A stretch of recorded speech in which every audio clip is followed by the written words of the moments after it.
একটা life update দেই। প্রায় 1 মাস হইছে বাইক অ্যাক্সিডেন্ট করছি। বাইক অ্যাক্সিডেন্ট করে এই 1 মাস ধরে বাড়িতে পড়ে আছি। মোটামুটি বেশ বড়সড় একটা সার্জারিও হয়ে গেছে এর মধ্যে। আর আজকে যেটা কাহিনী হয়েছে সেটা হচ্ছে আজকে বাসায় আলু ভর্তা বানানো হবে।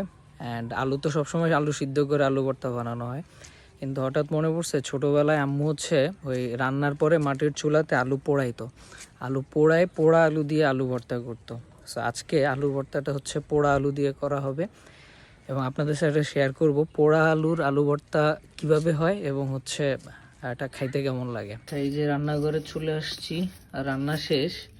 এখন হচ্ছে এই যে আলু হচ্ছে দেয়া হচ্ছে রান্নার পরে, যে ছাই বা কয়লার মতো থাকে ওর ভিতরে আলুগুলো এইভাবে দেয়া হচ্ছে। এইভাবে হচ্ছে মোটামুটি হয়তো 20 মিনিট বা আধা ঘন্টার মতো রাখলে আলুগুলো হয়ে যাবে।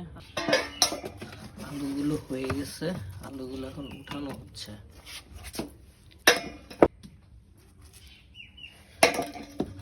হয়ে গেছে, এগুলোকে ঝাড়া হচ্ছে ছাইগুলো এখান থেকে যাতে সরে যায়। আলুগুলো ছিলে নেওয়া হচ্ছে। কয়েকটা আলু একটু ছোট সাইজের আলু যেগুলো ছিল ওগুলো একটু বেশি পুড়ে গেছে, খেয়াল রাখা দরকার ছিল। আলু চটকানো হচ্ছে, পেঁয়াজ কুচি, শুকনো মরিচের গুঁড়া, পরিমাণ মতো লবণ, অরিজিনাল দেশি সরিষার তেল।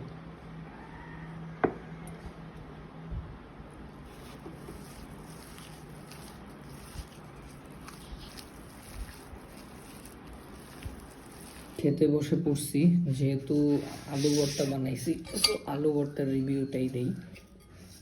একটু আলু ভর্তা নিলাম। আলু ভর্তাটা শুধু খাই একটু। এটার একটা আলাদা ফ্লেভার আছে, মানে পানিতে সিদ্ধ করলে যেটা হয় আলুর ভিতর তো পানি ঢুকে যায়, আর